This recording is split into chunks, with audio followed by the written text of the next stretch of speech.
fight fans, welcome to Knockout Kings Boxing News. It was a great pleasure and a real privilege to have you in my live commentary on the last Crescendo fight night, and I appreciate your understanding towards the shortcomings occur here and there during our live streaming.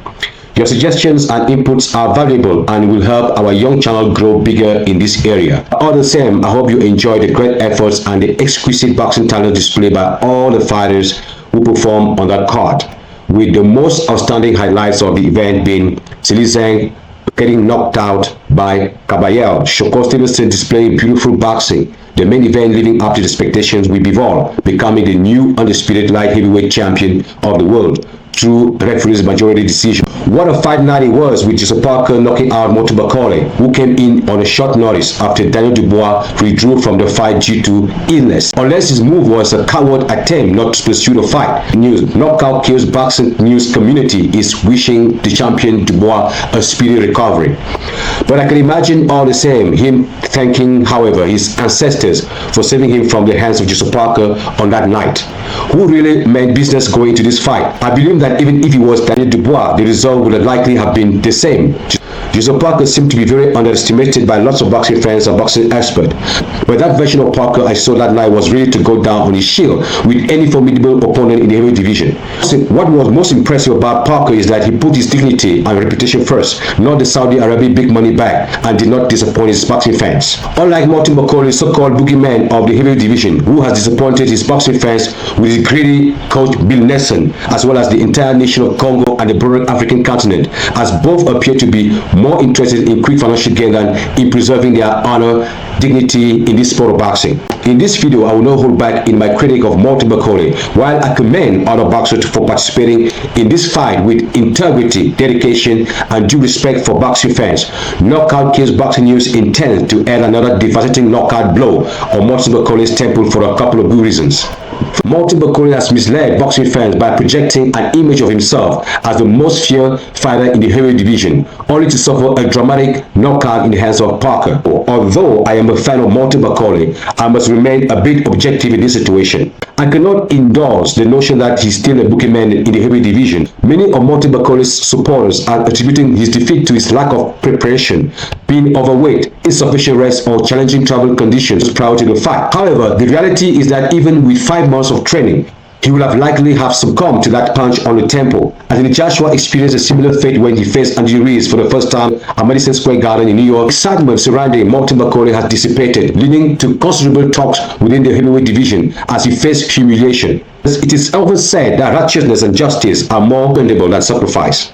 Martin Bakole has forsaken the commitment he made to his boxing fans, who expected him to be the most formidable contender in the division in exchange for financial gain from Saudi Arabia, despite the opportunity to fight Efe Ajagba in May in the USA. Furthermore, it was inappropriate for Martin Bakole to display the Congolese flag while entering a match where he appeared more focused on financial reward than on the competition itself. This illustrates that Martin Bakole's reputation, dignity, and dedication to his fans and to this whole part of boxing can be compromised when the right financial incentive is presented, even if he's not fully prepared for a fight. This raises critical questions regarding Martin Bakole's commitment to the sport of boxing. What are his true goals and objectives in this sport? Some boxing fans have shifted the blame on His Excellency Turkey Al-Sheikh for placing Martin Bakole in a fight he was unprepared. However, this perspective keeps perpetuating the notion that Martin Bakole could have emerged victorious had he been equally prepared. As previously stated, even with 1 year of training, it's likely that Martin Bakole would still have been knocked out by that punch from Parker, including Daniel Dubois himself. Moreover, it is unjust to criticize His Excellency Turkey Al-Sheikh. Like many other boxing fans, His Excellency placed genuine faith in Martin Bakole's assertions and sparring stories, believing him to be the most feared fighter in the heavyweight division until his defeat by Parker Saturday night. Martin Bakole claimed to have accepted this fight because he wanted to please His Excellency. This is quite ridiculous in my opinion, and I do not think that it was a clever move, at least for his own reputation and relevance in this sport. I genuinely believe that Martin Bakole made a significant mistake by accepting to fight under the pretext of saving the event. Martin Bakole and his coach Bill Nelson traveled to Saudi Arabia for money. I clearly understand that the offer was so appealing that it would be challenging for anyone to turn down the offer. However, agreeing to participate in this fight under such circumstances demonstrates lack of respect for the fans who had so much faith in Martin Bakole's boxing skills and his whole narrative of being the King's Lens inspiring.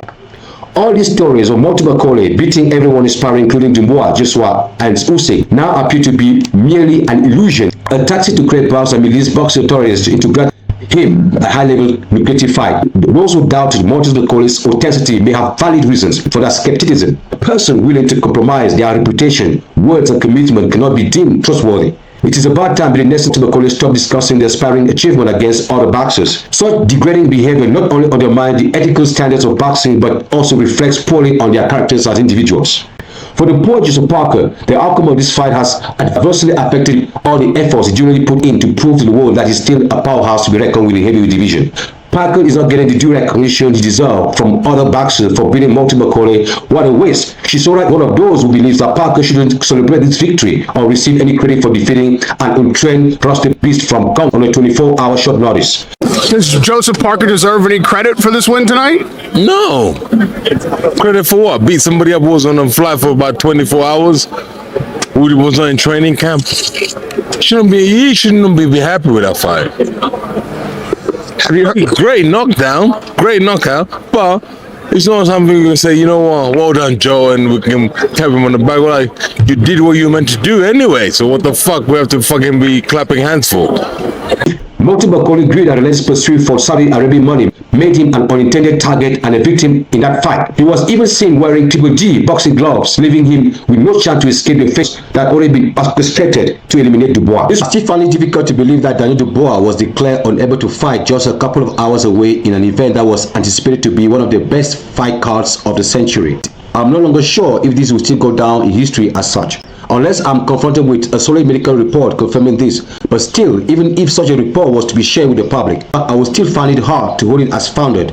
Y'all all know what I mean. In this sport of boxing, everything is possible. Therefore, fight fans, allow me to continue being a fool in my interpretation of this whole bizarre milestone that just happened in boxing with Martin Bakole. The true love is in the spirit, and the results we see in the physical is simply a reflection of what has already been established in the spirit. For this reason, I would like to believe that Daniel Dubois was meant to lose that fight on that night.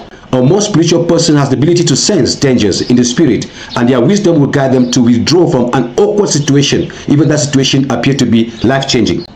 Martin Bakole substituted himself in Dubois' fate in boxing that night, some sort of sacrificial lamb. Isn't it written that for the love of money is a root of all sort of evils, and some, by longing for it, have wandered away from the faith and pierced themselves with many griefs? Martin Bakole might have got the money, but he might have also complicated his journey to the top in boxing. Unless boxing is now gradually integrating some elements of favoritism, Martin Bakole's ranking in the heavyweight division should normally drop from number 3 to at least number 15, which could further complicate his journey to the top. Also, all first-time knockouts always have a huge psychological impact in the life of fighters, and Martin Bakole is no exception. First-time knockouts create an amount of doubt in fighters' minds in terms of their real abilities and personal ambitions. Let's imagine a situation where Martin Bakole gets knocked out again in May by Afia Jabba, who, in my opinion, is far been a gentleman. This could be one of the possible outcomes of that fight. Without wishing it to happen though, this could be the real end of Martin Bakole's job high and boxing career. The world is more spiritual than a lot of people take it to be. Daniel Dubois' dad is a very spiritual man, he said. I remember him saying in his rare interviews that he once saw angels and that he saw his son becoming a heavyweight champion one day, and this has come to pass. Daniel Dubois' last-minute withdrawal from the fight might be part of the result of the great spiritual gift that his dad has, which might let him to convince his son to withdraw from the fight at the last minute. A lot of faith. I come from a spiritual background. Everyone he was going to be world champion. I remember going to Peacock and told a few people in Peacock that, see, this boy is going to be world champion. And yeah, and he became world champion, so I wasn't mad. No. I knew? Joe Joyce. Yeah, you know, I'm a powerful guy. Yeah. So when I knew Joe was born in September, I didn't want that fight because I knew he's going to be tough. But I'm a special guy. And I'm a very spiritual person, you know, and because of that, sometimes I just get it spot on. Well, you can't argue with success. Yeah, that's right. I'm very spiritual. When I was a kid, I used to see a lot of spirits, you know, I suppose it's a cultural thing. So in Africa and places of the Caribbean, there's a stronger spiritual element in the black community. And I know what it is because I've experienced it. Maybe Spencer was right. Yeah, no, it's not to do, yeah, maybe on that aspect, you know what I mean? Yeah, I've experienced a lot of spiritual things when I was a child, and a lot of spiritual things have happened to me. Do you know what I mean? Once I went to buy a pair of shoes in a shop, and when I walked into the shop, there was two men in the shop, and they started to shout when I walked into the shop, and I said, what are you shouting about?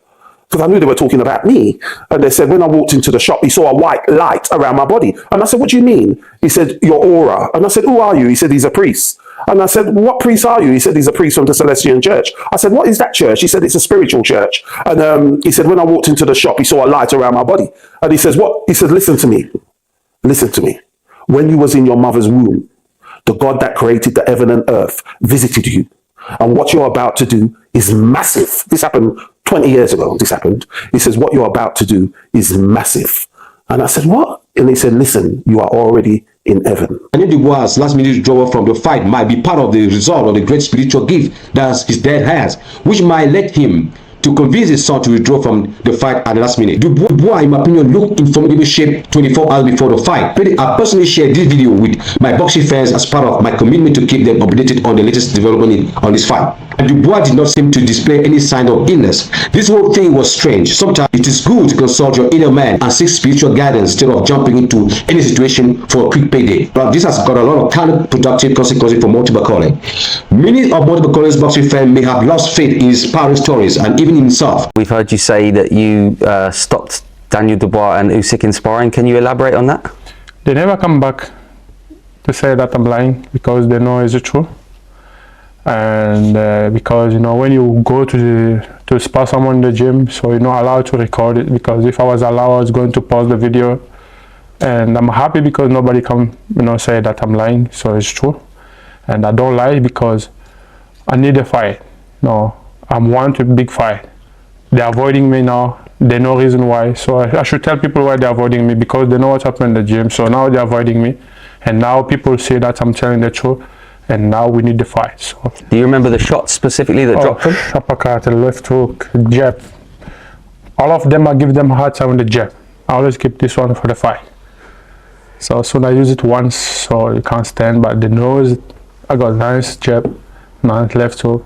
So everyone get it. Martin Bakole's aura of invisibility and image of the boogeyman is now more questionable than ever. This defeat was so humiliating that I could even see Anthony Joshua and Alexander Usyk laughing at Martin Bakole in total surprise. Go watch the ring. Go watch the ring.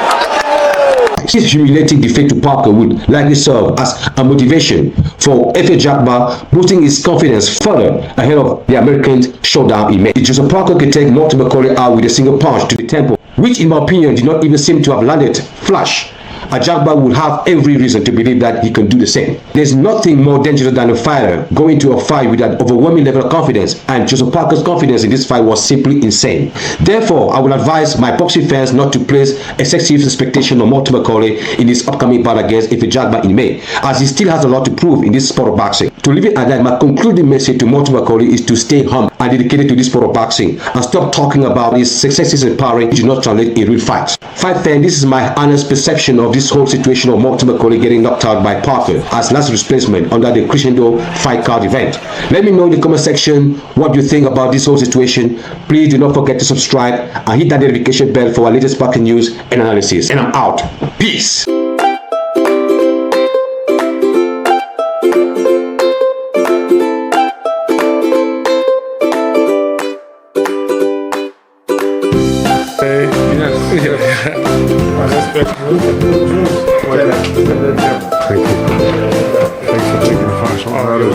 Flying all the way. What time did you ride this time?